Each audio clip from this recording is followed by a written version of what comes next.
and welcome to the No Such Thing as a Bad Movie podcast. I am April Mansky, and I'm here today with Justin DeClue and Colin Cunningham. And what are we talking about this week, Colin? Oh, the big hit. So we on the Patreon a couple of weeks ago, we talked about American Lincoln. Abraham Lincoln. That's what it should be called, Vampire Hunter. And because you had worked on that and you had some insights on it, and now we're finally getting to the big hit, a movie you've probably mentioned before on the pod that you also worked on. Yeah, I've told some stories about it. I'm worried that we're going to go through all of Colin's catalog and he'll have nothing to talk about concerning stuff that he worked on. Oh my God, I might have to start working on new movies. Just get stories. You're like, guys, I'm working on the new Paul W.S. Anderson film, Resident Evil 12. Worked on this Audi commercial the other day. Oh, yeah. There's no actors. It's our Patreon episode. He's been doing commercials for, illegal substances. No, legal now, legal. Let me tell you about this Excel gum commercial. Yeah, you did do the Excel gum commercials for a long time. Yeah, this is from 1998. This is probably the second movie I ever worked on. So I think I did Mimic first. Oh, okay. And then this was the... Mimic, definitely potential for this podcast. Oh, yeah. I just remember it being really boring. Well, I'm not going to tell you differently. Well, this movie was, am I right in saying it was a Mark Wahlberg vehicle? It was, yeah. And so I think Boogie Nights had just come out or had just started playing at the festivals. Mm-hmm. So I'd heard of Boogie Nights from TIFF. And then when we were shooting it, so he wasn't quite like a big movie star. Yeah, I think you were saying, like we were talking about, like he would have been in Fear before that, and that's about it. And like that's that's basically like an early Lifetime. Didn't he have movie. like some pop songs before that, where it's like, he's a music star. Well, yeah, he was a big star, but Good Vibrations, Feel the Vibration. Yeah, that's right. But it was weird. So Marky Mark and the Funky Bunch. I was on set for a lot of this, and like I didn't even know what he looked like, and I got to set sort of thing. Like I didn't know. So you were not. So you saw him without his makeup on, like an elephant man or something like that. I didn't know who he was really. I just knew, Well, I knew the song. Was he like, "Hey, Colin, are you Vietnamese?" I hope not. Oh God. So I just wanted to say, Boogie Nights is legit like one of my favorite movies. Yeah. Like it's in my top 5. And I think he's great in that. He's fantastic. I don't think he's good in this. And it's like around the same time. So he's very green, and I can't believe I'm saying this, but I think Mark Wahlberg is a much, much better actor now. I'm not saying he's Shakespeare, but well, I would say that like the role Shakespearean actor that he's playing in this movie of dumb guy who has his entire life out of control, he's fine for that role. He just got not much to do. He just plays the same level the entire time. But yeah, what I would say is I do feel like he might be a little too young to be playing this character who is like, practically like married. He has a house. He has multiple houses. Well, he's not married. No, he's not. He's 27 fiance. in real life, and that's about the where he would be in his life if he was that age. I mean, that feels about right. Yeah, he's kind of like a big wiener in this. Yeah, movie. that's the whole idea. He's a perfect assassin, but in his day-to-day life, he's a wiener. Yeah, he's like his name is Melvin Smiley, and at one his point, hair. One of the girls. I wrote a note of that. His hair that it has flaming red hair. Yeah. I was gonna say, doesn't it have, what is it called, like tips or whatever, frosted tips? Oh, like frosted tips. But it's spiky. Yeah. It's spiky a lot of the time, as was the style. And that 90s like jacket he's wearing with 2 fingers pointing at each other on it. Yeah. So it's true. Like it depends on the scene, but sometimes the light just catches his hair, and it's like varying shades of glowing red. Wait, was that your job on set, Colin? You're like, the hair's not right. Redify. It's got to match. He looks like the who's the bad guy from The Incredibles? Oh, Syndrome. Yeah, or Syndrome. Whatever. I was gonna say that like Colin had to go in and like digitally change his hair to like make it shine and pop because it added to his character. So who directed this movie? This is Kirk Wong. Yep, a Hong Kong director who's probably his most famous credit is Jackie Chan's Crime Story, one of Jackie Chan's serious movie. It's not. That's right. Yeah, they supposedly had a pretty bad experience and like Jackie kind of wrested control from him. He was never that prolific. He made some other films that were shot in America before then, like for example, Taking Manhattan is a New York set film. He also did a film called Rock and Roll Cop 4 years before the big hit, but he was never someone who had had like massive hits on his hands. Like Crime Story is probably the one that he's most well known for. He also directed a film called Flash Future Kung Fu that I've never seen, but man, what a title. Yeah, so it's he weird. wasn't really famous in Hong Kong or here. It really. seems like he had a lot of acting credits, and I remember him from Twin Dragons. So the Well, Jackie Twin Chan, Dragons was a film that was a director focus thing. That there's like 100 directors because it was a benefit it was film. like a cameo. Yeah, it's I like a see, cameo okay. fest. Like everyone that was ever anyone Yeah. appeared on screen, and he showed up in other films. So I feel like he was well known because like he showed up Yeah. in Choi Hark films. He showed up in John Woo films. Like he was definitely like someone with a lot of status within the Hong Kong film industry. But it's weird that he doesn't have any like big hits to his name. so to speak. Hey-oh, pun intended. Wink. Well, it's funny because this movie does have a Hong Kong film energy to it, especially with the comedy. Yeah. And with some of the interesting fight choreography and the set pieces. Yeah, I think he But- brought over, from what I remember, he brought over his own crew of Oh, like Hong nice. Kong. Well, it's produced by John Woo, first off. Yeah, John right, Woo and that's Terrence right. Chang are the executive Terrence producers. Chang. Yeah. And Wesley Snipes. So it was done through Amin Ra Productions, which is Wesley Snipes' production. What if company. Wesley Snipes played the Mark Wahlberg role in this movie? I know. But that's why I was thinking, like, was he supposed to originally? And then it, you know. It would be, don't know. I mean, I guess Wesley Snipes would have to play like the wiener role, which would have been great. I would have loved to see that, but... Although I See, don't then know that if I would could see actually that. be like a juxtaposition. Like he's a wiener, you can, but like Mark Wahlberg, you believe he's Or though this, I could this probably see character. Wesley Snipes in like the Lou Diamond Yes, Phillips role. definitely. Yeah, But that's why you want to play against type, baby. Yeah. But yeah, this movie, I mean, I realize it was the late 90s, so things kind of Ooh. had a wackiness to them. They let you know it's the 90s. But And hey, everybody, there's a film that came out that was very popular called Pulp Fiction. So Well, can yeah. we make it feel like that, but you know, a shittier version? yeah, exactly. Well, I just wanted to compare this movie to another movie I saw recently that came out the same year, which was Knockoff with Van I Damme, love Knockoff. which is a Hong Kong movie starring American actors speaking English. But that film is all shot in Hong Kong with Hong Kong crews and Exactly. everything. So therefore, it is a Hong Kong movie in every sense of the word, except it has English act like Yeah. Rob Schneider. Rob Schneider and Jean-Claude Yeah. Van Damme. Yeah, like speaking English. So I watched that and I was like, this is bizarre to me anyway, who doesn't have a lot of experience with these movies, because it clearly is not American and yet it's like trying to be American. There's a vibe to it that you get, Yeah, which from this Hong Kong movie movies. has a little bit, but not quite. This was much more Americanized. It was, yeah. And Yeah. I think that's probably from the script, I would say. But there's a certain energy. And I remember kind of like halfway through, I just sort of turned to April. I'm like, this kind of feels like a wacky Hong Kong movie. Like it has What, The that Big kind Hit? of, yeah, it just Yeah. has that kind of weird comic energy where it doesn't quite work.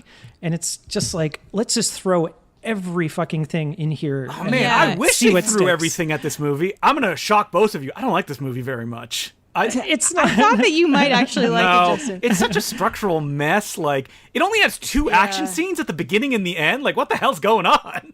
Well, the end is like there's, to be fair, there's like three like smaller action but they're scenes not, that are they're strung not that together good. at the end. All it, No. especially it reminded me, like, I wish I was watching Grosse Point Blank, like the gunfight in the house and stuff like that. Yeah, it kind of feels like definitely feels like a direct-to-video movie. Yes, that's exactly what it feels like. You know what I mean? Yeah. It feels very, very cheap. It looks very I mean, cheap. like a PM Entertainment, maybe. Oh, how dare you put PM Entertainment through the mud? There'd be more stunts in a PM Entertainment movie. It also feels half-baked. It feels like a 20-minute short stretched out to 90 yeah, minutes. stretched out to 90 Yeah. minutes. And they're really, like, I feel like you kind of blink and, like, half the movie goes by already. You know what I mean? Like, I went downstairs to do something and I came back up. April was watching it again today. And I was like, holy shit, we're already at the end. Like, it just sort of breezes by. Well, we had like dinner and wine the first time we watched it, and I missed like half the movie This is because I wasn't the paying constant attention. refrain from you guys, which is you get hammered We really gotta watching the stop movie, doing this. and then you And then I have forget to it. watch it twice. and then we have to watch it twice. again. But that's why those rentals are 48 hours, my friend. Yeah, you get the hammer. That's Like, how long I'm as I gonna need get to- real drunk watching this movie, so I need to be able to watch it again. But yeah, I clearly like missed what the plot even was, and I missed Yeah. a lot of jokes that I caught again the second time around. Like when the movie ended, and I was like, oh yeah, someone was kidnapped. I completely forgot it because it wasn't referenced in the last 35 minutes. Yeah, it's pretty much like it turns into like a Three's Company episode at some point where it's just like when his parents come over, or sorry, like Christina Applegate's parents come over, and he's got to deal with the kidnapped girl, he's got to deal with the body, and he's kind of juggling all these things. It's literally a French farce. This is a wacky, goofy. But I will say comedy. there are some jokes in this movie that I think are funny. Yeah. They're not that many, but overall, my feelings on the film are. I can't really say that I loved it, but I can't say it's horrible. I'm kind of like, it's interesting. Well, April, you've got to get it on the Super Bit DVD special edition. You guys remember that? I do. What is that? So Super Bit was just, it means it has a higher bit rate of, I guess, 9, which was the maximum a Blu-ray could hold, DVD could hold. And it was like silver, and it was like embossed. It came in a slipcase. It was a big thing DVDs did, and the big hit was like their big title that you could see everywhere. That's insane to me because it's like, I don't know anybody who remembers this movie. I feel like I knew the title, and people know the title, but they maybe haven't even seen the movie. Yeah. You know? So the movie starts with a title card, Thursday, and you're like, fuck, this is a Pulp Fiction ripoff. And it's in like wacky font Yeah, too. you know, it lets you know you're about to have a fun time.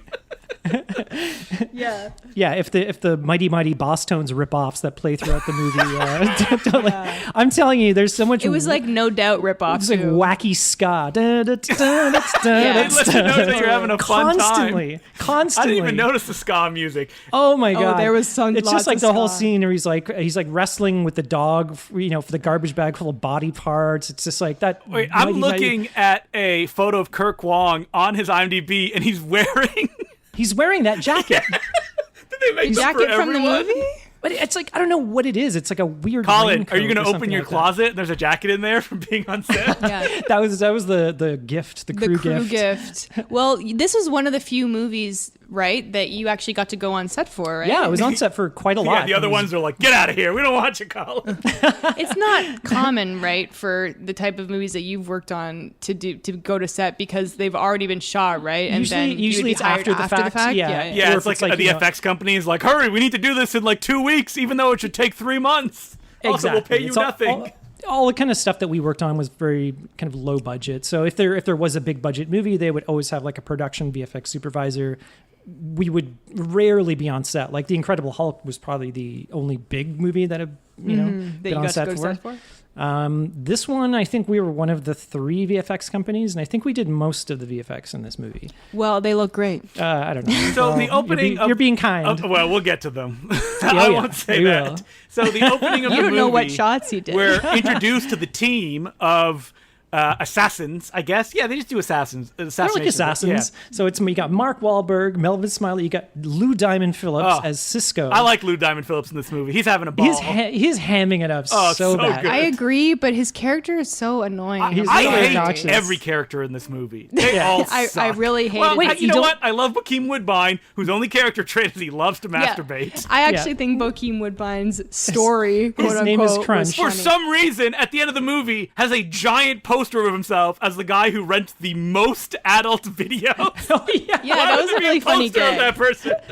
Because it's a joke. I He don't is know. constantly. I think he gets more character development than China Chow's No, character. his only development, and it's in I think that first scene where Yeah. he reveals, "I just started jerking off for the first time," And I they're love like, it, Are you yeah. fucking They kidding are me? constantly cutting back to him at home with his lanolin cream and all this and sort of his stuff. like finger like the exercisers.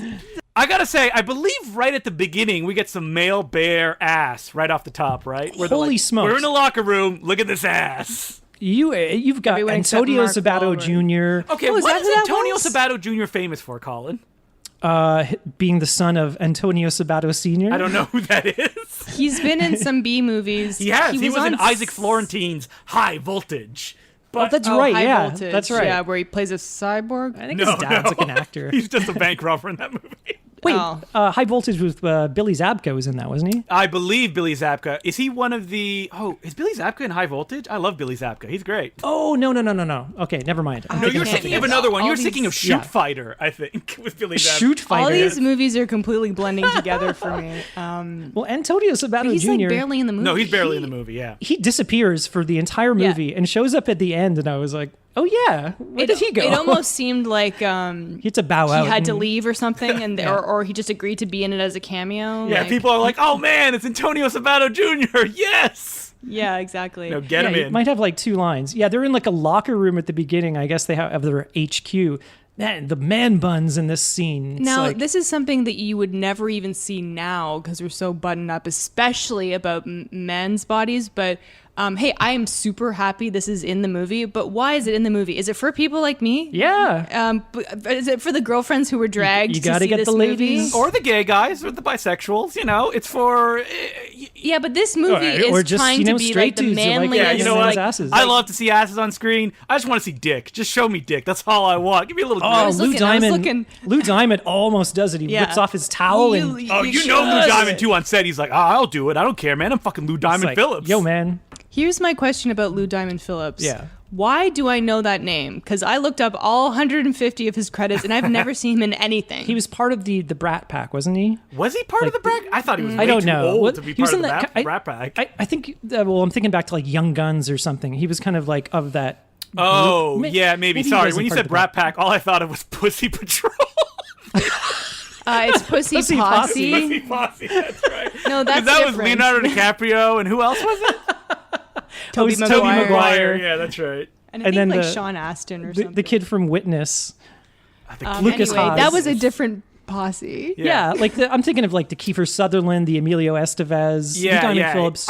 Was he part of that? I don't think so. I'm I don't looking at know. credits here, but like you said, he was You in know? Young Guns. You know I what? might just be thinking of Young Guns. Did they like make fun of him on The Simpsons at one point or something? I don't Because think like so. again, that name is like tattooed on my brain. I mean, is it just the diamond? It's an amazing name, Lou Diamond Phillips. Lou Diamond Phillips. Yeah, it it's awesome. sounds like somebody who like owns like a mansion in like 12 Tigers or something like that. he probably does. Were you a big fan of like, I don't know, tabloid journalism? I see here, Lou Diamond Phillips pleads guilty to drunk driving.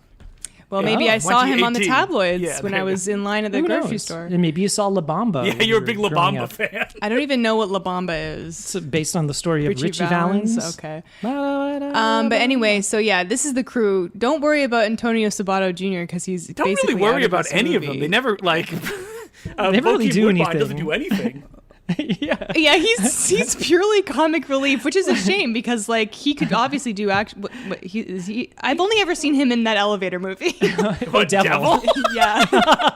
No, he showed up in something else we saw recently too. He was but I really can't good in the remember. Fargo TV show, wasn't he? Like he Oh, was. I've never seen that. Yeah. He was It's funny because like Spencer. every time I see him in a movie, I just like kind of giggle and I'm like, Straight Jack and Crunch. That's his name in this movie. Straight Jack and Crunch. Maybe Yeah, you that's remember all I think Bokeem of it. Woodbine from his classic role in Spider-Man: Homecoming. April. Yeah, see, I saw that movie, but God knows I can't remember. And does anyone even remember that Logan Marshall Green was in that movie? Yes, a lot of because people you don't. would go, "Hey, isn't that Tom Hardy?" And you're like, "No, that's not Tom Hardy. That's the faux Tom Hardy, Logan Marshall Green." Wait, was he one of like? He was one of the like. he Michael was the Keaton's original his Electro, guys. and he gets killed by the Vulture, I think. Oh, he was gonna be Electro. Anyway, okay, we're off topic. Okay, yeah. Okay, so let's take it back. after the cool scene where you see everyone's butt, they are gonna pull a job. It's all and downhill this- from there. Yeah, this job is basically going into this hotel. It's the King and- Edward Hotel, by the way, in Toronto. At That's in downtown. King and Young and King. Yeah, okay. I recognize like the outside and the inside. Yeah. This whole movie was shot in Toronto and the Toronto boy, does it in the look it. Toronto area. Yeah, it looks it. But yeah, so they have to go assassinate this guy. We don't know why. It seems like he's doing like human trafficking or something. Yeah, it's very kind of vague. I don't They know. bring him like young women and they're like, oh, they got no tattoos and they're blonde or something, and he's like wearing a bathrobe. So it's kind of insinuated that he's a human trafficker. And then Sure. we get an awesome action scene where somebody fell asleep on an effects board, and just every effect was just thrown up on screen. Yeah. So what happens? I'm just tugging at is- my collar here right now. So what happens is Mark Wahlberg goes in and is just kicking ass Well, and they- is doing amazing. They cut the power and then he throws like a flash grenade into the room. And yeah, and he's got like vision goggles. So did you do like the effects where he's like streaking on screen? yeah. Okay, I did a test for it earlier, but I think somebody else took it over. Because I was and wondering, did like, that when you shot. guys finishing it, are you like high fiving? You're like, yeah. This No, looks we great. were trying. You know, this is like '98. You couldn't do No, it crazy looks fine. shit back then. But it's just like But- a bunch of effects because you can do effects. Like it's Yeah, not we your fault or whoever did it. No, it's no. like the production's like, yeah, effects up the wazoo. We were just trying to like I think Kirk gave us direction like, oh, he wants it to like trail or something like, he's burned into their image. Yeah, like the vision. retina. Like it's like the idea of that, like a flash Is grenade. that what like was supposed to be happening? Images. But because he's literally doing breakdancing moves, because that's what this character does. He's doing the back. Okay, question. With this action scene. I just wanted to know. Go ahead. I just wanted to know what the stunt double situation was. Did he have one stunt double that did all this crazy shit? He had one stunt double that looked so much like him. It was creepy. I would constantly confuse them on set. Yeah, because I can tell Mark Wahlberg's not doing shit. Did the Mark Wahlberg do breakdancing, the stunt double? Or did they get like a breakdancer in to do it? Because he was during the scene where it's all streaky, he's spinning on his back. Maybe Mark's doing that, but most of the stunts were done by the stunt double. I mean, and he looked so much the like problem him. with this action scene too is that like Marky Mark is just like shooting people in the back that are running away, and I'm like, is this supposed to be cool?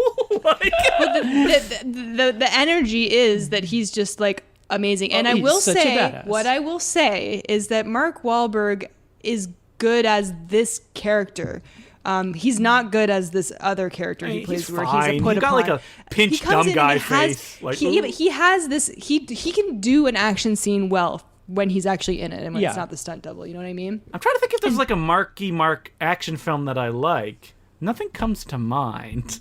Don't call him Marky What about Mark. Wait, does he not like to be called Marky Mark? That's what I always call him. What about The Departed? I realize that's it's not an action movie, but he's great in that. Did he win an Oscar for The Departed? He got nominated for the biggest Boston accent there ever was. Yeah, he just play a Boston asshole. There you go. That's him. Yeah, there you go. You're born to play, that being baby. said, I think he's good in that. Ooh, Max Payne. That's a movie to watch for this podcast. Oh, also shot in Toronto, and I also you also worked on that one? Yeah, we might have to watch that again. I liked him in I Heart Huckabees. Oh, he's great in I Heart Huckabees, playing a dumb guy again. He's fine. I think he's one of those guys where he needs the right director. Oh, he's good in Three Kings, but again, it's not. Oh, he's in The Corruptor. Yeah, not any like pure Marky Mark action movies. I got a story for later. Ooh, what about The Corruptor? Well, yeah. Okay, so what's happening in this action sequence in the hotel is that his whole team completely abandons him and does nothing. The Crunch turns the power off, but that's it. The other two guys are like sipping coffee. They're completely doing absolutely nothing. And already I hated them because it's like they're riding his coattails. It's because he's Melvin Smiley's such a nice guy and he just wants to make people happy. So he knows that this is happening? Yes. Well, they're always like, we're coming, we got your back. He just wants to please people. So, he's so he'll let three guys take all the credit for all his work. Everyone takes advantage of him through the entire movie. Yeah, I mean that's just and he just deals with it. Well, I found it off-putting. And one last note: the guy that they assassinate was on a Canadian TV show called Ready or Not, and he played one of the characters. It was about two young women. It was a coming-of-age show, and it was really, really great. And he played one of their dads. So I was like, hey, that guy. And there was a lot of that in this movie. Hey, that guy, or hey, that place, because it was it's all local for us. So this action scene ends with the big. I feel like I saw this trailer, like this special effects shot, when it's like, have you seen Fox DVD? Yeah. Oh my God, the whole building explodes and he's falling towards the camera. Yeah, so this is Buddy. We actually I got to go to set and direct him for this shot. Really? So basically, he's jumping out the window and we had him on a trampoline with a just on like a wire. He was on a wire. He was on a wire and we were just like sort of, okay, do this, but you got to do a flip. He was on a harness and he had to do like a somersault. And it was really Marky Mark? Yeah. Yeah, because you could see his face clearly. In he was trying to do it like a bunch of times, and so that was the best take that we had of him doing a somersault. Like the Simpsons movie, or the Mr. Burns movie. That was the best take. That was the best take. Well, people loved it because I remember it being in every single trailer. Every time. Yeah, it's, I don't know. Well, the effect does look slightly dated, but I think it looks pretty good. The problem with the effect shot is, you can find tons of essays on this, because it's like the Die Hard 2 effect shot, that it will never look good because it's an impossible shot. That it will always look weird. All the exposures are all like perfectly lined up. But then it's very funny. So he lands in a pool. He jumps out of the building explodes behind him, and he lands in a pool, but then you see the reflection of the explosion, Yeah, which always looks kind of shitty. But so we were shooting him at a pool. It's down by like the Woodbine racetrack or near the beaches or something. And so it was like a public pool. And then they had this gigantic like platform where you could jump off, like 30 feet high or something. Like a diving tower, pretty much. Yeah. And they were just like shoveling burning debris, like onto him? Onto him, but he was like underneath the water, like, okay, now you guys like tell me I'm going to go underwater, and then you shoveled the debris. And then they timed it wrong or something, and he was like coming up out of the water, and then the guy up top like misheard.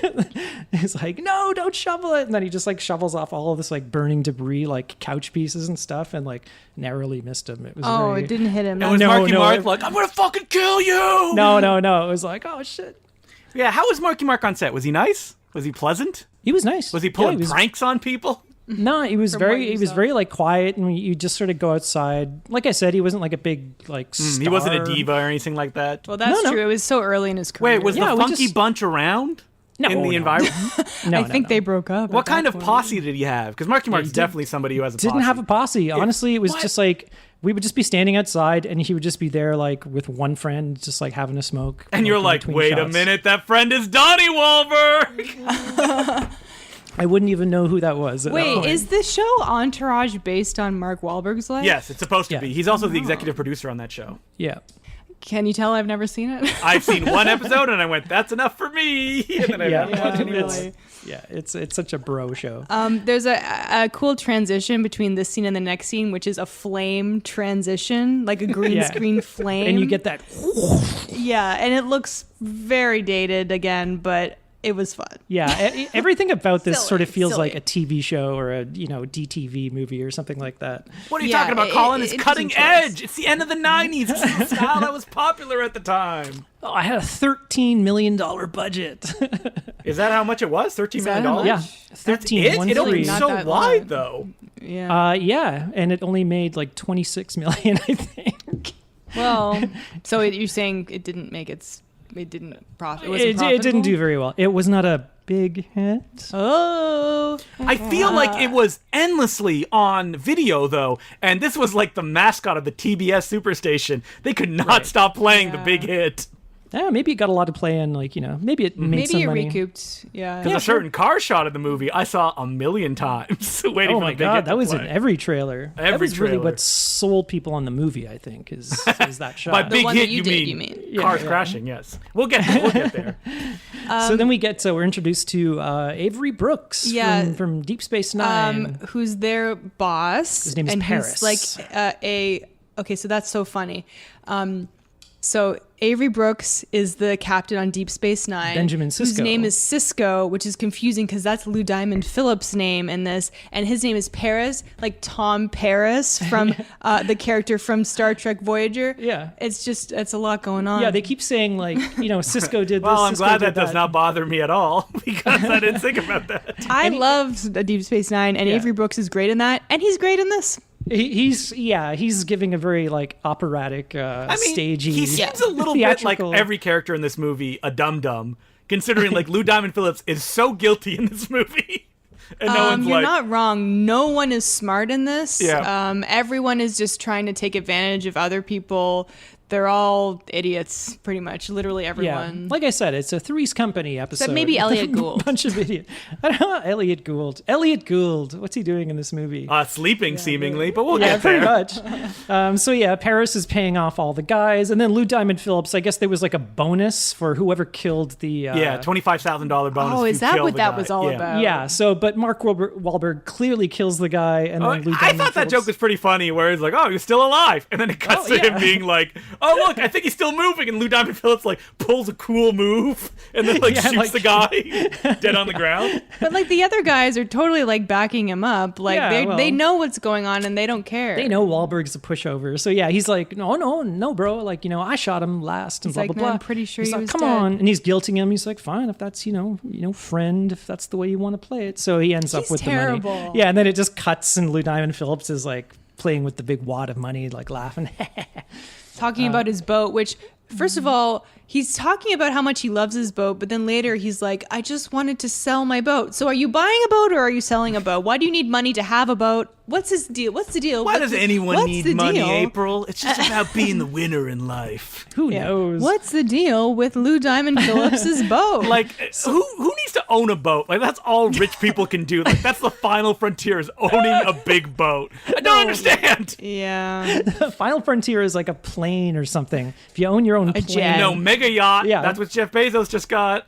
A big yacht? A yacht. I like those yachts that have like smaller yachts inside them. That's what the mega yacht has. Because Jeff Bezos couldn't like land his helicopter on it. Oh, jeez. So they have like, the nose opens up or something and like another yacht comes out. That's your yacht. Yeah, for it's just going, like the, what is it? The uninvited of yachts. Where it's like the yacht opens up, there's a little evil yacht inside of it. It's like, ah. George Kennedy's like rubbing his eyes. What is George Kennedy doing here? Oh no, Clu Gulager is like the captain, and he picked a very problematic set of teeth for the movie. So here we're introduced in the in the locker room scene that we were introduced to. Mark Wahlberg is always drinking Maalox. It's like this, It's like a Pepto-Bismol. Yeah, it's just like for upset stomach, for like I think he's got an ulcer from all the stress, so he's taking all this stress in on himself. Because we didn't point out he also has a girlfriend on the side. That so I think we meet her in the next scene, right? Because he's like, or no, was that in the opening scene? We meet her in the opening scene because he's like Right. he's like stowing a body in the a bathroom. body in garbage bags, and she's just totally cool with it. She knows what's going on. All she cares about is, I need money to pay my mortgage. Yeah, she's like obviously just like milking him like everybody else. She's completely playing him, and he seems to know it, but he's okay with it. Yeah, he doesn't want people to not like him. Yeah, he just doesn't. And he doesn't says that stand up for himself. repeatedly. So then we go to his home and we meet his, I guess, main girlfriend, fiance Christina Applegate.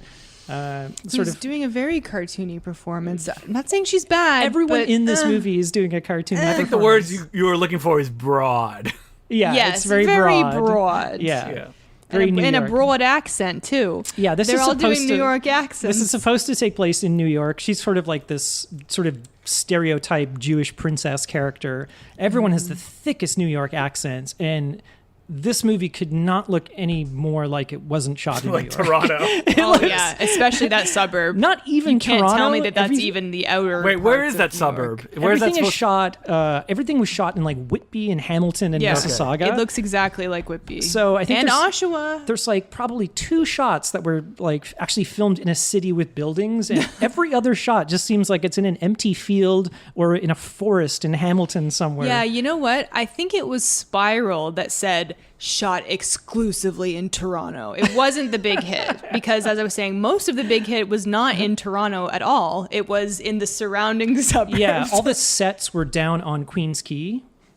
So all the interiors were shot. They had like whatever the studio is down there, Cinespace or something Speaking like of that. interiors, the way that this house is decorated, it looks like Pee-wee's Playhouse. It does, Like yeah. the colors are ridiculous. It's like green and orange. It's very early 90s sort of, It's wacky looking, and it looks ridiculous. Yeah, so he kind of comes home to his house, but it's like this big neighborhood. It's like all these like cookie cutter kind of monster homes that are just, I don't know, everything, all the garbage cans are out the same. And later on in the movie, like all of his neighbors come out at the exact same time wearing Hawaiian shirts, socks and sandals, and they're all mowing their lawn at the same time. Which is something that felt like it didn't fit It's in this weird, movie. yeah. It has these like kind of flourishes, like, I don't know, like Edward Scissorhands. like, but it doesn't go far enough one way or the other, so it just sort of... Yeah, there's like a setup where they go like, oh, Mark Wahlberg doesn't know where his house is because they all look the same. There's no payoff to that. Yeah, he just drives in and he's like, hey, you're in the wrong house. He's like, oh, sorry, sir. And his neighbor is like yelling at him later, like viciously. It's like,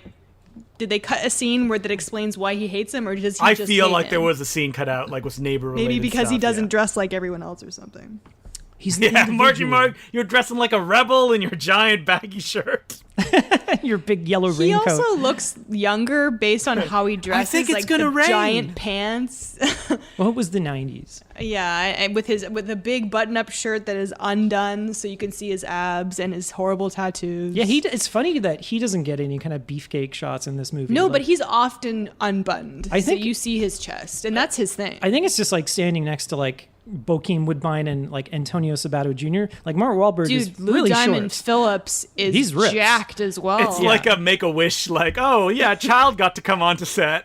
It's Marky Mark. He is, especially when Elliot Gould shows up. He is like a foot taller than Mark Wahlberg. He's like, hey guys. There was a really funny I'm shot in where this like movie too. Elliot Gould, his wife, and then Christina Applegate are all standing around, and they're all so much taller than Mark Oh yeah, Wahlberg. he's You're short. making it People sound don't like know Marky that. Mark is like shrinking throughout the film. I'm not owned as he slowly shrinks into a corn. It goes with this, what's happening with this character. He's very tiny. Yep. Yeah, emotionally too, you know. So Oh, so she's saying, "Oh, I'm going to invite my parents over for the long weekend of the They're holiday." already invited. And his ulcer, his stomach is just making sounds. It's like comedy sound effects, like Yeah, but the big thing is that she lent them money of theirs. I guess it was Oh, his. okay. She goes, I lent them $50,000 to help save their business, her Oh, parents' okay. business. So that's when Mark Wahlberg is like, oh, my stomach, and that's what causes him to call Lou Diamond Phillips, because earlier he said, I'm doing this weekend It's like a job. side job. And he's like, Paris, the guy that Avery hires Brooks. us, he doesn't like us to do those things. If he catches you, he'll get mad. And so he initially says no, but after pressure from his girlfriend, pressure from his fiance about money, he's like, I need money, so I'm gonna do whatever this week. He doesn't even know what it is. I think he even has like a nightmare. It's like with Christina Applegate, He like does. sitting over him, just nagging him. it's like, Yeah. women, am I right, guys? Yeah. exactly. They're all The nagging. gender politics in this is really bad. They're all nagging shrews. who are just out for his money. No, or they're princesses that need to be saved. Yeah. So, but there is like I think I remember reading the script for this like before we started working on it, and one of the gags that I did like was the running gag of the King Kong lives. Oh, that's so funny. King Kong lives. He keeps getting harassed. I gotta say that's my favorite thing. And that's a real movie, right? Yeah. That's But, like it is. It's the one about? where Linda Hamilton has to get King Kong a heart transplant. King Kong has like a giant heart transplant, and so he keeps getting called from the video store. It's like this really obnoxious character. This actor thinks like he's being Jim Carrey in this scene. So this I actor know was- this actor. Oh, like personally? No, but Oh. he's a Canadian actor who was in a lot of Canadian TV shows. Was he on like Radioactive or something like that? You know what he was on? I looked it up. He was on a show called It's Alive on YTV, I have and vague that. memories. Well, do you remember Uh-Oh? Yeah, of course I So love Uh-Oh. that's what Uh-Oh used to be. So it was basically that, but it had sketches. And it was like a kids sketch show, but also the game show where they dump slime on people. So he was in that, and that's what I know him from. But he's That's done funny. like a ton of like commercials and like other like he was Yeah. on Big Wolf on Campus. That was Oh, another, yeah, he was a sidekick on Big Wolf on Campus. yeah, That's where I know Canadian him TV from. show. Okay. Yeah, and I think he's really funny. He's trying a little too hard. it is like but this is cranked up talk to about broad. 11. Holy smokes! He is funny though. I mean, Somebody stop me. His name It's is like- Danny. They put so many James or zits something? on his face, too. But they're like the Yeah. fakest looking zits. They're like, you know, if you're just doing like a bad Halloween The costume. thing is, I was like, oh, those are just freckles, and then I think they're actually supposed to be no, zits. but there's no effort to make them look real. It's just like a red marker that they just go doink, doink, doink. And he's just like, Mr. Smiley, you've got to return King Kong lives. back in the day when movie rental employees had all the power over us.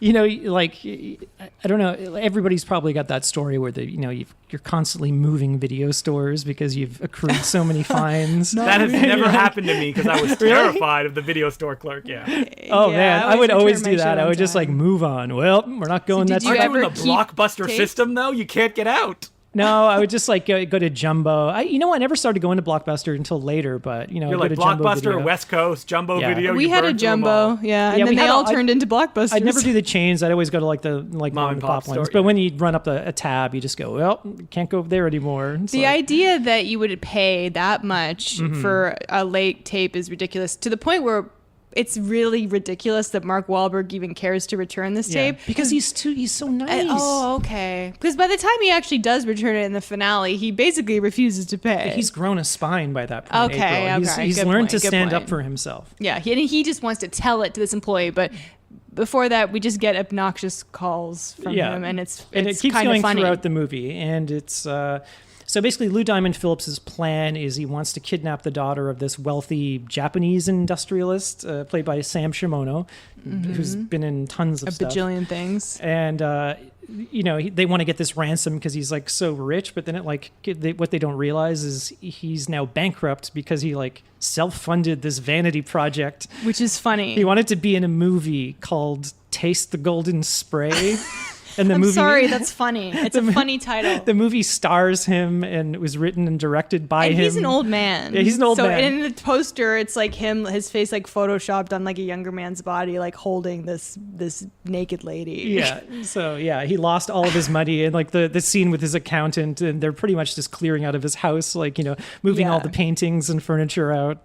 He's bust. He has no money left. Yeah. So his house is a location in my hometown, Oshawa, which is about an hour away from Toronto. It's a city, and this building has. This building has been in a ton of movies. It's called Parkwood Estates. Wait, is this the Adam Sandler, Billy Madison house? Yeah, it's the Billy Madison house. Okay. So it was in that. It was in X-Men, the original X-Men. It was in the Boys. So that room with all the painting or the posters in it and stuff. I've been in that room many times for many events, and my high school was even across the street from that building. So, and also they're outside in the parking lot a couple times.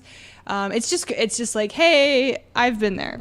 So it was a thrill for me to be like, Lou Diamond Phillips was in my hometown. But actually, a ton of things shoot there, so it's not even that. Even though you don't weird. even know who Lou Diamond Phillips is. I know, and yet I'm. There's like a statue of Lou Diamond Phillips, like in front of April's high school. Holding like a child's hand or something like that. Yeah. She's like, I don't know who Lou Diamond Phillips is, but he must have been a great man. Yeah, that's why you know the name of Lou Diamond Phillips. It's ingrained in your head. So yeah, they concoct this plan, and they concoct it in like a empty parking lot, like every other shot in this movie.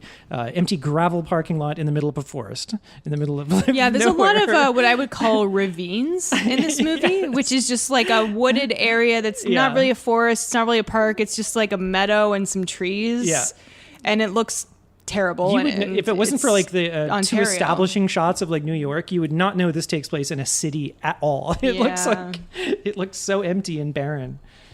So yeah, they're gonna kidnap his daughter. This guy's daughter, which is played by China Chow, and she's the daughter in real life of the guy who runs Mr. Chow or owns Mr. Chow. It's like what's that? A very upscale Chinese restaurant in Beverly Hills where all the stars go. I had no idea. Have you ever heard of Mr. Chow, Justin? No, I haven't. Okay. Moving on. I didn't think she was that bad. I thought she was for her first movie. I thought she was fine. Yeah, I think she's like a non-present. She has nothing to do in the movie. Well, she spends the whole movie going because her mouth is gagged. She's which is like a model turned actress or something like that. Anyway, her family's I can see that. Her dad's a gazillionaire. Mm-hmm. Although in the movie, her dad's bankrupt. Oh. So they show up to her school, which is seemingly a boarding school. So it's like, I guess she's in high school, which is ultra uncomfortable. She's wearing like a high school kind of mini skirt. Yeah. They pick her up in like a limousine. Mark Wahlberg shows up as her limo driver. Also, did you notice how big his suit is? Yes. It's like hanging on.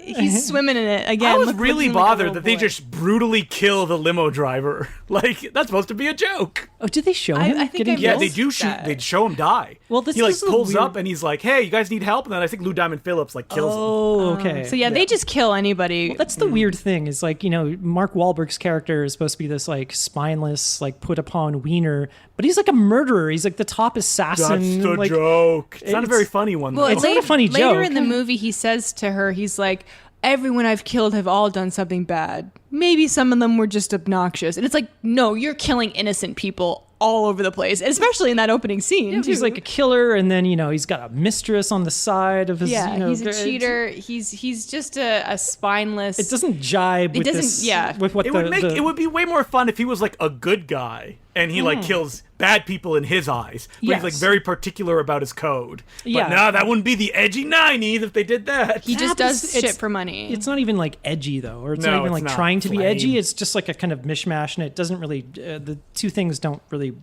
jibe with me. Yeah, and then they abduct her, but she's also getting like assaulted by her boyfriend, like in the limo. And then he kills him. So Mark another Wahlberg. not so innocent guy, but did he deserve to die? Probably not. Mark Wahlberg just straight up kills him, and then it's never commented on for the rest of the movie. No, they just much dump like the limo driver. They dump the body in the trunk with the limo There's driver. a funny I think. gag where the guy is like, "Oh, this is very, be careful with this. It's China." And then they kill the guy later on. They take it out of the car and they're like, "Hey, be careful, it's China." Like, Yeah, Mark Wahlberg. Yeah, Oh, he said there's some very specifically. there's some very delicate crystal inside this bag. And he even Oh, says the yeah. guy's name as well. He's like, "Oh, this is Tony. It's very delicate." Like, not even considering that he's dead at that point. There's a lot of like silly things like that, kind of like this, like these guys are really dumb humor, Yeah. which again sometimes it works and sometimes it doesn't. I feel like this movie thinks it's a lot funnier than it really is. I think so, yeah. Oh, Most yeah, of the jokes definitely. don't land. Yeah. Some of them do. But she's But all like of so them much don't. smarter than everybody because they're all just a bunch of idiots. Yeah, she Like, might be the one smart person in the movie, but she's still dumb because she ends up with Mark Wahlberg. So. Yeah. But as soon as he shows up to pick her up at high school, man, she's got the eyes on him. Like she's Immediately. she's sitting with her boyfriend, and like Mark Wahlberg's like, limo to pick you up, ma'am. And then she's like, "Oh, hello," like giving him the eyes. Ooga. Her Like, jaw falls down. I her mean- tongue rolls Yeah. out. Eyes pop That out. was a thing in the 90s and like ongoing, but he's not that attractive. He I looks don't like a know. Neanderthal, especially when he's kissing people. Oh God, we'll talk about that later. But so it's implied like, she's in high school, so like Yeah. she's Yeah, like, it's he's in weird. his, like, I was like 18 or looking up something. his age, where it's like, how old is he supposed to be? Like, it's He's gross. 27 and she's like 18. Like that's I guess. wildly inappropriate. Yeah. She's a minor. it's probably the least Yeah. inappropriate thing. What's in the this age of movie. consent in Toronto? In Toronto specifically. Yes. Ever since Rofo dropped it to 12, I think everything's good. So they take her to the field, another like empty field. That they make her record a ransom. There's like this wacky scene where like it's implied, they write the ransom note for her to read out loud, and it's full of Yeah. spelling and grammatical errors. And they also add a new member to the crew because Antonio Sabato Jr. previously said, "I have something this weekend. I'm out for this whole part He's of gone. this Very movie." weird. They had to replace him with somebody else. It's like, huh? They replaced him Yeah. with this like Jamie Kennedy white rapper Yeah. guy named Gump, who's another so obnoxious. Canadian actor. Who's just like a wacky character, which is He's got, like- him and Lou Diamond Phillips is too much for one scene. Yeah. It's definitely, and especially they share a lot of scenes together, and it's just it's too Yeah. much because they're pretty much playing the same character. And they do this gag where she has to read the ransom note, and it goes on for like 20 minutes. It's just like improving. It's you know, not every really that long. moment's It gold. felt like 20 minutes. It was just too long. And then we get back to so Marky Mark dumps China Chow. He ties her up and gags her, brings her to his mistress's house, and then he goes home. And then we get the wacky 90s ska, and it is playing. Bum, bum, bum, bum. Ska's my life. I'll never give up on ska. No one can see me do it dancing.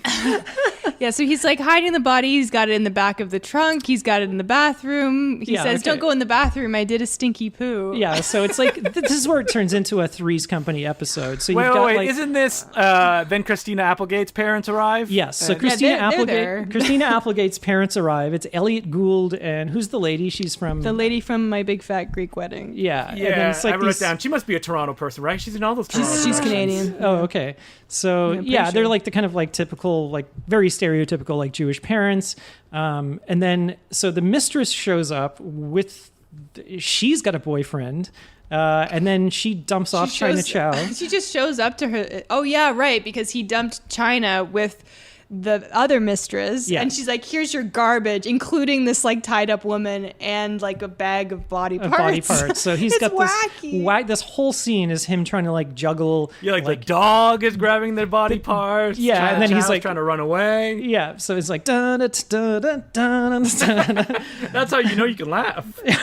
Yeah, and I don't know if it's the Otherwise, same it would play scene. dead seriously. I don't know if it's the same scene, but like the parents are like trying to leave to go to temple, and he's like, but they keep leaving and coming back, and then he's like, oh, I wasn't gonna go.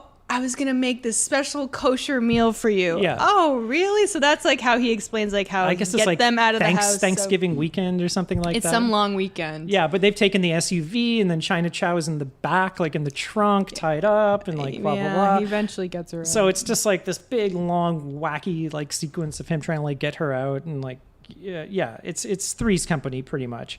Well, meanwhile, Lou Diamond Phillips, his entire plan blows up because he doesn't know that the woman that he's kidnapped is his boss's goddaughter. Yeah, so Avery Brooks, He finds out and he's pissed. he's pissed. So he kind of calls Lou Diamond Phillips in, and he's like, "Who would have done this? This girl is my goddaughter." Yeah, and it's this big, huge, moody scene. Yeah, and Lou Diamond Phillips is like, biting his knuckles, like, "Oh shit." And and I don't understand why he has a room full of people, and Avery Brooks is like, you, Lou Diamond Phillips, you are gonna be in charge of this investigation.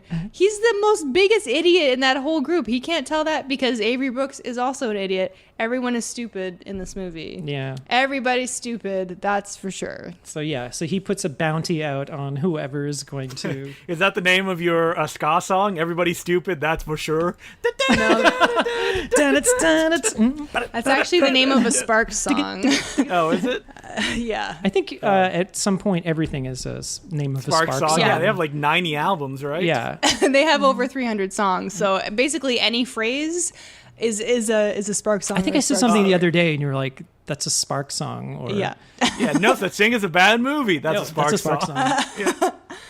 song. But yeah, it is kind of. I don't know if this is when this happens, but they go and there's this whole like tracing the call like Yeah, they nonsense, go to but Sam Shimono's it's house, silly. and they have like the trace buster, so they're gonna Yeah, not they're- very funny. Yeah, It kind of they're- goes back and forth with they're going to trace me, but I'm going to trace them. But anyway, they track down this Jamie Kennedy fellow, and Gump. Lou Diamond Phillips comes in and like he's like hitting him so he won't confess, and he's like, "Tell us who kidnapped her," and he's like, "Say it's Melvin, say it's Melvin." So he says Melvin. So once again, he's selling his friend up the river. Like he's a terrible friend. He's a terrible person. Terrible you could, friend. You could say he's not his friend at all. And Yeah, he's just using him. So he's gonna plot this whole pin. so He's gonna pin this whole thing on Marky Mark. Well, so he kills Gump to like tie up the loose end sort of thing, and they all kind of like descend on Marky Mark's house. But so while Christina Applegate and her parents are out at Temple, Mark Wahlberg and China Chow are getting to know one another. First of all, he helps her go to the bathroom in this really weird I have to pee scene where he takes off her underwear. This whole part of the movie is just really and then weird. he essentially feeds her pizza, and she talks to him about his problems, and is free therapy basically. Yeah. And then the turkey stuffing scene. Okay, this scene, it's like they're. It's supposed to be- Did you direct this scene as well, Oh Colin? God, no! If I did, I would be disgusted with myself. It's like they're stuffing a turkey, but the audio is so hot, and Yeah, it's and just she's like, yeah, "Oh, you just gotta like the get your scene." hands in there." as they're like they're It's stuffing their so hands gross. inside the turkey, And I think it's supposed to be funny and sexy, maybe. I don't know. it's just really gross, and it goes on for so long. And Yeah, it did really they make does. out here? No, they almost do. And No, she bonks him on the head and runs Yeah. away. Oh, that's right. But I think he grabs her, so she doesn't even get away. Yeah. So, well, she's trying, Yeah, and then like I don't know where she goes at this point, but they have a dinner scene with Lou Diamond and a couple of thugs and the parents. Yeah. And Elliot Gould has his big scene. Well, he's been sneaking booze. He hasn't even said anything in this whole movie up to this point. We forgot about how he's not supposed to drink, so he goes to take a drink of rum because Marky Mark gave it to him, and it's this super dramatic slow-mo like, don't give it to him. Like the mom and like, the daughter. is it supposed to be funny? It's like, yeah, he gets abusive when he's drunk. So funny. Exactly. Yeah, and so he does. Well, he goes to the fridge and he finds like prune juice, so he like dumps a whole bunch of like rum into the prune juice. So yeah, they have dinner and he just basically he's lets so his wasted. family have it. Now I was on set for this scene. Oh, you got to see Elliot Gould for the vomiting scene. He's a really tall dude. Oh, really? He's really tall. I bet Marky Mark looked really short compared to him. Yeah, he did. Hey guys, how's it going? Hey, Marky Mark. This is the scene where, remember, I was telling you that I showed up on set and then Christina Applegate started laughing at me. Yeah, I mean, you told me that. Wait, why did she start laughing at you? Just because that was how I was dressed. I was dressed Were like you dressed in like a full Sky uniform? You're like, da, da, da, da, da. I think I showed up. I was wearing like these big biker boots and like turned up jeans. I was like dressed. So you were like a punk rock special no, I was like effects guy. dressed like some greaser or something from the 50s, and I had this like lime green shirt with like big collars, like huge big collars. And then I remember opening the door to the set and walking in, and she was looking at me, and she just sort of started like laughing and turned her head. Well, it was the 90s. And then did you like cry and run back home, and then you got a razor and you started shaving your head, and it was like needle in the hay. Needle in the hay. No. No. Were you honored to have been laughed at by Christina Aguilera? Yeah, it was pretty good. Aguilera. What the fuck is her name? Applegate. Applegate. So I was like around the corner when they were shooting the vomiting scene. So he's giving this big speech. So Lou Diamond Phillips and his kind of cronies show up.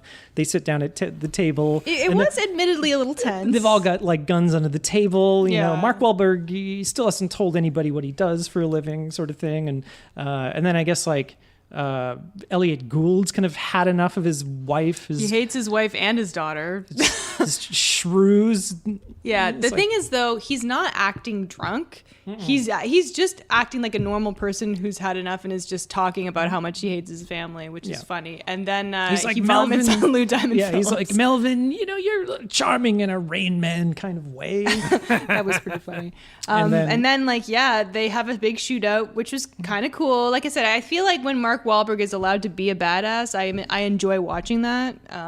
It's all the other stuff I hate.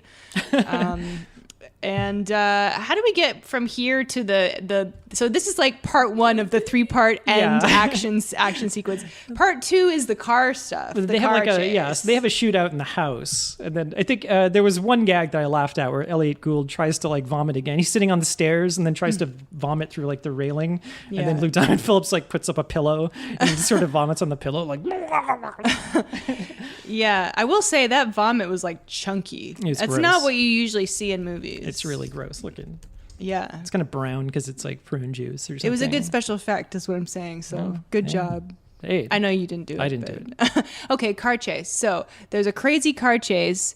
They're chased by Lou Diamond Phillips. I think Avery Brooks is in there somewhere. Probably. And then they somehow run into his girlfriend and her boyfriend. Was that just by happenstance? That was by just by happenstance. happenstance. Yeah. Well, what the fuck? And they had the King Kong. They have the tape. video. They also had like a briefcase of money. Was that them? A briefcase goes flying at some point, and he like picks it up. Oh yeah, It happened so okay. fast. And see, I've watched this twice, and I still don't even know what the fuck. He's happened. like, "Were you going to keep this King Kong tape? Shame on you." So we already seen that like he's starting after his amazing eye-opening experience with what's her name, Kamiko. He now is going to stop taking people's crap. So he tells his girlfriend, "You should be ashamed of yourself." Yeah, I think he steals their car because it's that maroon Jaguar. He does. And there's a scene, so like they're getting chased, and they pull over. I think they like escape them, and they pull over to the side or something, and they start making out in the car, trying to chow and Mark Wahlberg. Yeah, and it's disgusting. It is disgusting. He kisses like they're kissing like an ape or some animal where you like smear peanut butter on. Yeah, it's like, all people's tongue mouths. and lip and just like He's just like mwah, mwah, mwah. like, and he was kissing like that in Boogie Nights. So I think that's just how he. It's like he's trying to eat the person's face or something. Yeah, like he learned everything he needed to know about kissing from Samurai Cop. Yeah, that's a good point. And I mean, thinking about other movies, I think that's just how he kisses. Yeah. So. You know what you gotta fear? The way I kiss. Oh, he's taking off her lips. Yeah. So yeah, they get rear-ended by Lou Diamond Phillips, and their whole car goes flying off. You don't really see this; it's all done with off-screen. audio, Yeah. just save money. But then later, they saving it for all the cool, the big car stuff. Yeah, so they're kind of like, I guess their car goes off a cliff and it's like balanced precariously on this branch. Yeah, which is very silly. And then we do this big pullback. This is one of the shots that we did. So yeah, they were just like, I think it's like a rock quarry in Hamilton. They were like 4 feet off the ground. Which is a small city near Toronto. Yeah, which were most of the I movie. say small city. It's a big city, but it's not The Hammer. Yeah, at the Hammer. It's not nowhere near as big as Toronto. It's a big filming town. I think like Guillermo del Toro was going to set up his own filming studio there. Oh, I want to say Hamilton and Oshawa are like the same size. Yeah. And they have the same reputation as well. Wait, what's the bad nickname of Oshawa? It's the not Schwa. Troshawa. The Schwa. No. It has another one like Dirty Schwa. No, I don't know. Emily said it. I would know. I'll think about it. Trashawa. I'm from Trashawa. Yeah, something like that. I've never heard Trashawa. No. Yeah, we just made that up. There is a nice neighborhood in Oshawa called Poshawa.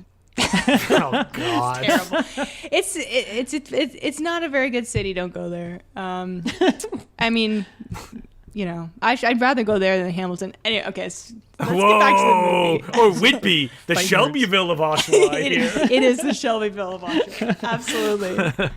So they escape I guess they climb down. Lou Diamond Phillips gets in a fight with Mark Wahlberg at the bottom of the quarry, and then the car falls off, explodes. Wait, we skipped the shot that Colin did, though. No, right? I think that's right now. It's right? coming up. So yeah. a car falls, like their car falls vertically on them, and it looks like it hits Lou Diamond, and then Mark Wahlberg rolls away, and and then it explodes. Yeah. And then he's running away, and then this is the shot you did, right? Yeah. So Lou Diamond gets into he's driving the maroon Jag now, chasing Mark Wahlberg down this like forest hill or something like that, and then they come to like a standoff because like King Kong Lives is lying on the ground in between the two of them. His Blockbuster video, and they're just like staring Big at one Top video. Yeah, they're staring at one another, and he's like revving the car like. So this was like an unplanned effect shot. So Mark Wahlberg is running down the hill. Lou Diamond Phillips is chasing him, and then hits a rock, and then the car flips over. Oh yes. And lands right behind Mark Wahlberg. And it does have that kind of like computery look to it, because obviously they would never put Mark Wahlberg in that type of danger. He was shot separately, so we shot 2 plates. The gag was always going to be practical, so it was a practical Jaguar that flipped. Nice. And then we were going to comp, and then we cleared the scene. Mark Wahlberg ran down, and then we were going to comp him in front of the real car. But then they couldn't get the real car to flip over completely. Yeah. It just sort of landed on its hood and just sort of laid there. So they had to do like a 360. It had to land back on its wheels again. Right. So at some point during the shot, I think like halfway through the shot, it changes to a CG car. Oh, okay. So it starts out real, hits, goes up in the air and flips. And then while it's upside down, I modeled like a CG car that looked like it. This was like back in the day where you didn't have like Google or anything like that. You could sort of look up images on the web, but they were it's very unreliable and very low res, and you couldn't really, there wasn't a lot of reference for that sort of thing. So I was just sort of making up the bottom of that car, like what it looked like. Huh. Did you have to like go to the library to look at pictures of cars? No, I was just making it up like on the day. So they have like an axle going down the car that's like spinning, implying that it's like 4-wheel drive, but it's not. So okay, that's wrong. I just made that up. It's not something anyone would notice unless they were a total gearhead, as they say. Sure. Well, great job. I think it was awesome. thanks. So yeah, that was my great job, Colin. That was my big shot. And Look, I made an award for you here. Best shot in the big hit. Best shot in the big hit. And then I actually met Kirk Wong. He would come into the office. He was really nice, actually. I liked working with him. Very easygoing.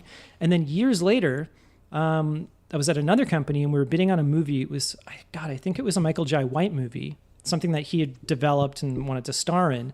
and Kirk Wong was going to be the director, but I didn't know this. So we went to meet the director, and it was Kirk. And I'm like, holy shit, like, I remember you. Did he remember you? He did. I said, I did the shot in the big hit with the car. And he was like, oh my God, okay, I totally remember. And then he was like, how many people worked on that shot? And I said, well, just me. And he was like, well, how come every time I came into the company, there were so many people around me? Because every time he would show up, like, all the producers and owners would just sort of crowd around him. And he said he just felt like so overwhelmed because he'd never really done computer graphics before or anything like that. So he's like, oh my God, there was just so many people like all the time around me. It made it seem like there was like 40 people working on this shot or something. It's like, no, it's just me. And then that movie never happened. And I don't know if he ever directed anything again. No, I don't believe. I think the big hit, he was like, I've said everything I have to say in cinema with the big hit. Well, too bad. Okay, so we need to get to our Oh, wait, no, he directed a film called Six in 2018. Oh, no, it never got made. Never mind. Was it in development? And that's funny because I'm pretty sure that the Michael Jai White movie was called like 6 or 8 or something like that. Maybe that was it. It was like... You know what? He did direct a TV movie that starred Ice-T that he took an Alan Smithy credit on. Ooh, yikes. Yep. It looks like a hockey-based film, and it stars... wait. Starring Ice-T? Martial arts expert Eva Mendes and William Lee protect a famous baseball pitcher turned defector from Cuban mercenaries trying to kidnap him. So baseball. Wait, who's Ice-T? The sensei. What? Interesting. I was hoping he was the Alan baseball player because I'd Smithy. love to see Ice-T as like a baseball player. A baseball player? No, Yo, man, I I'm don't going to think so. throw this ball. Or a hockey player, what with the iceness. Yeah. Okay. I'm gonna Our big climax, another big climax is at multiple Big Top climaxes. Video. Okay, so this is my favorite thing, and I noticed this right away when I watched this on TBS as a kid. Why are almost the only posters on the wall all trauma films? Yeah, that's so weird. We saw that. Yes. There's a poster for The Bear, which is not a trauma film, but that's it. It's all trauma films. Yeah, it's so weird. I did not understand that.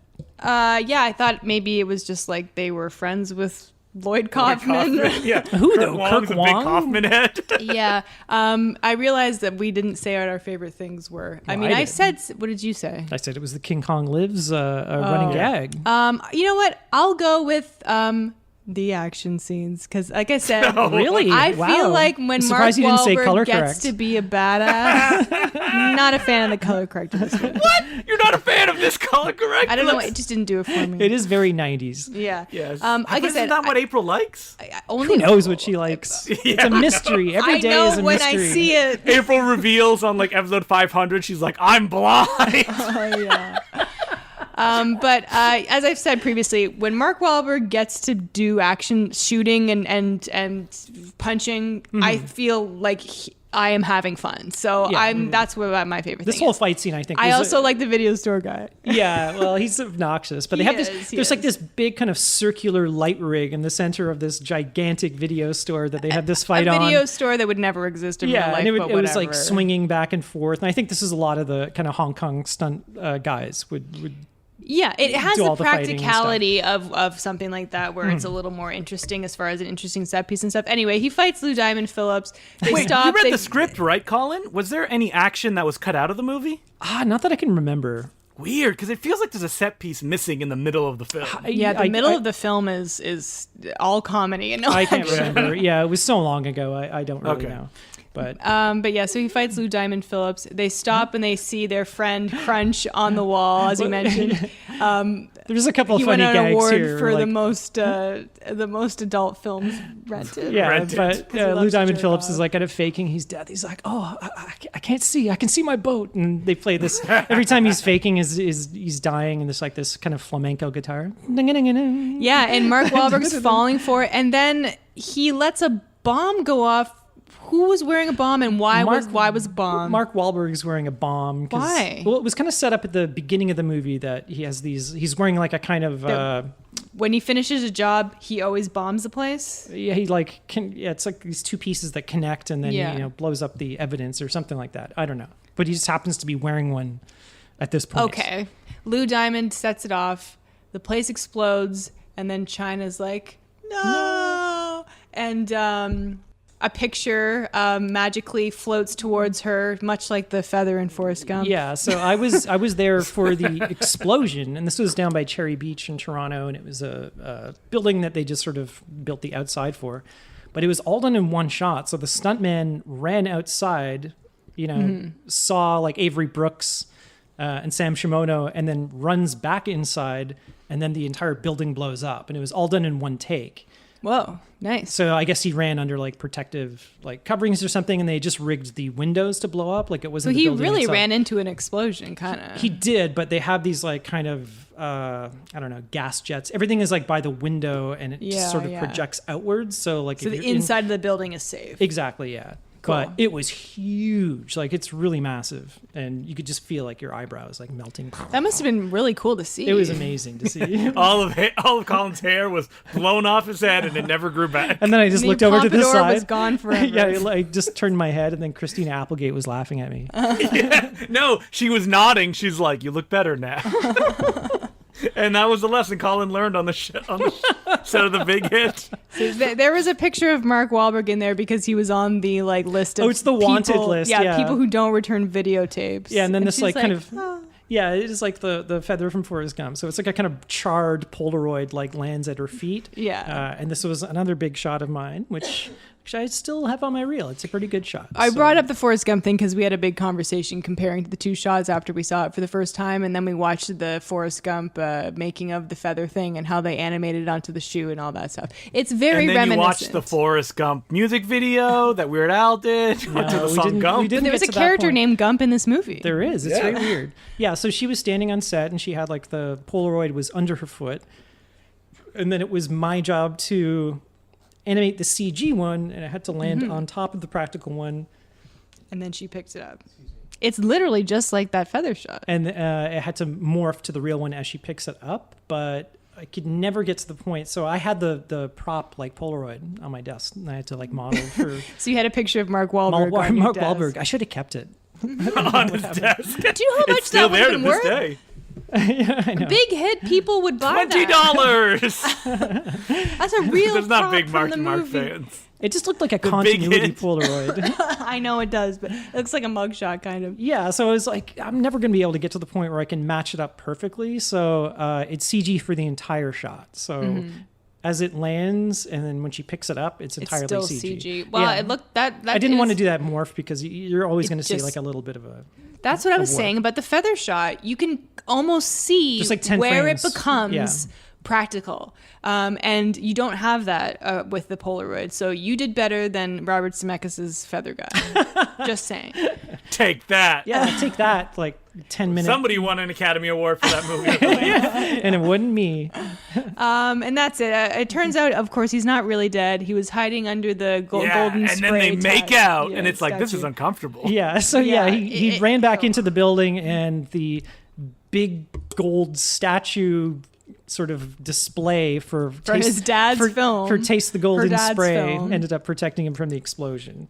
So yeah, He there gets you in a go. limo, picks her up from school again. Antonio and Sabato inappropriate- Jr. Oh yeah, that's right. It's Antonio Sabato Jr. who picks her up. Who the big return of Antonio. I'm like, who? Is that the guy from before? Yeah.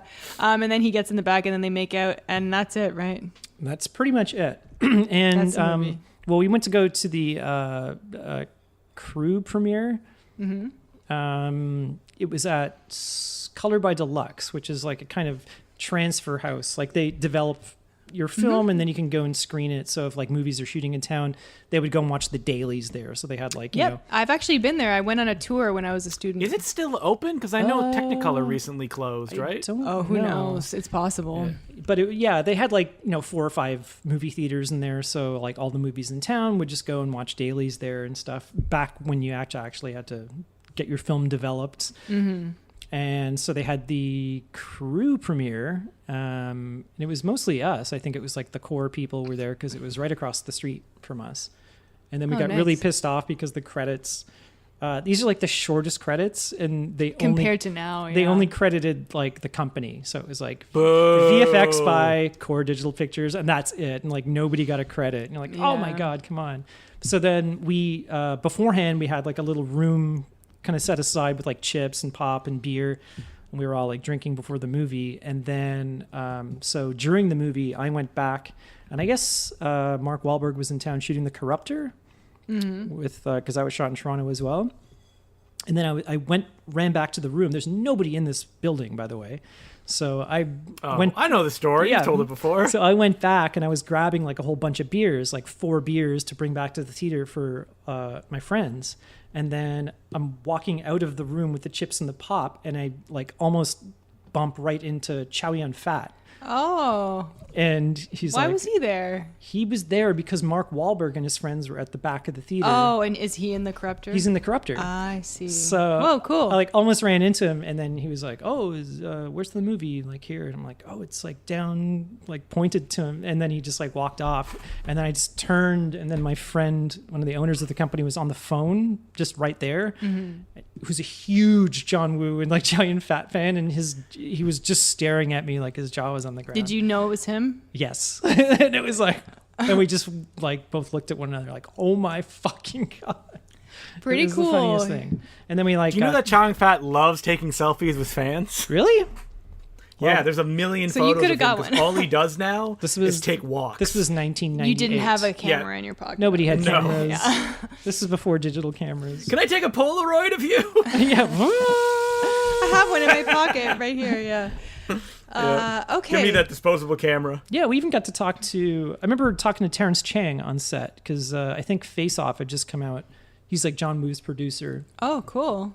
We were shooting the shit with him. He was really nice, and we were talking to him about Face Off and stuff like that. Oh, We were like, oh, it's so good. if I could just ask John Woo questions about Face Off, I would be so happy. So we were like, oh man, like, you know, John Travolta was really good. And he was like, oh, he was telling us stories like, oh yeah, like, you know, John Travolta was doing, really trying hard to mimic like Nicolas Cage's sort of speech patterns and stuff. And he's like, Nicolas Cage did not bother.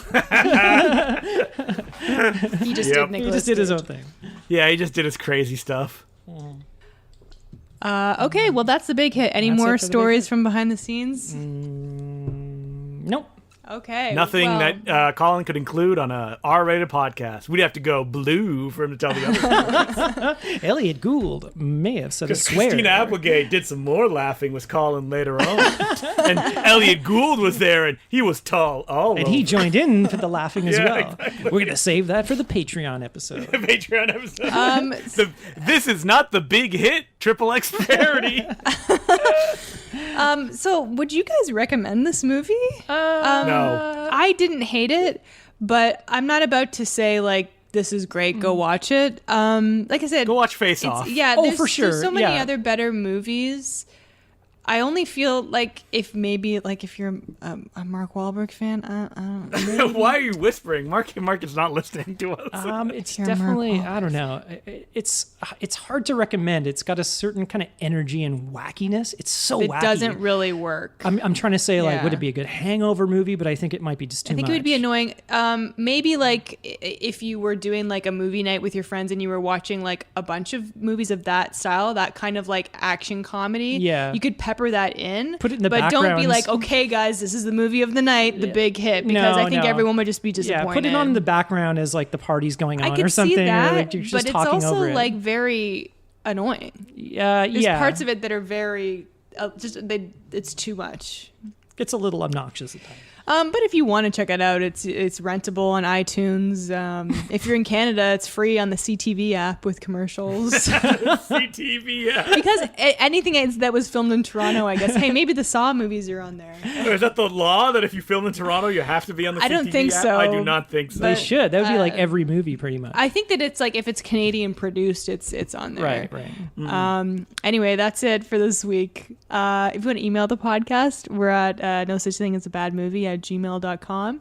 We're on Twitter at no such thing pod, and we're on Patreon, patreon.com/no such thing as a bad movie. If you subscribe to the $5 level, you'll get a bonus episode every 2 weeks. And we just recorded one on that brand new movie shot in Toronto, Spiral, which we already Spiral From the Book of Saw. which we kind of mentioned earlier. Does Chris Rock do a good job as a cop chasing Jigsaw? No. No, well, number one, he's No. not chasing Jigsaw. You're right. Number two, no. Tune in to find out. I could just tell you right now. No. Yeah, no, we just said it. Spoiler. But you should also subscribe to check out that episode if you're curious. And there's lots of other brand new and old bonus content on the Patreon. Q&As, other movies Colin worked on that we talked about. You can also be submitted to pick a movie if you're on the $2 level and up. So check it out. And also maybe think about rating and reviewing us on iTunes because it helps spread awareness of the podcast. So that would be nice. Yeah, rate and review us. Yes, that would be awesome. And if I'll review you. Okay. Oh, okay. I don't know what that means. I mean, they will be when they review us. Only 5 stars, though. Yeah. Nothing less. If you... Uber rules. Yeah, exactly. And if you want to find me on Twitter, Instagram, I'm at April Atmansky. You can follow me on Twitter at Decloux, DECLOUX, letter J. Follow me on YouTube. The account is called Film Trap. You can follow me on Twitter. I'm Sergeant Zima, SGTZIMA. And that's it for this week. I can't believe we got through a whole episode about Mark Wahlberg with no Mark Wahlberg impressions. Yeah, Oh, yeah. Do you have a Mark Wahlberg impression? I don't got one. I don't do impressions. Not really. Just like, hey, bro. You do it all the time. Very Hey, anticlimactic. bro, what's up? That's all he sounds Hey, like bro. in this movie. Okay. Hey, bro. That's it. Thanks for tuning in. I'm April Atmansky. Hey, Colin. How I'm come you- Justin Decloux. Why are you like, I'm April Atmansky? Because I'm laughing. Hey, I've been laughing hey, at the Colin. Mark Wahlberg impression. Your impression, Colin. I can just imagine Colin, like his whole posture changes. He becomes Mark. Colin, man, it's like we worked on that movie, The Big Hit, bro. You haven't called me since then. How come? Fantastic. You know, I follow you on Twitter, and you don't even say hi. And remember, there's no such thing as a bad movie.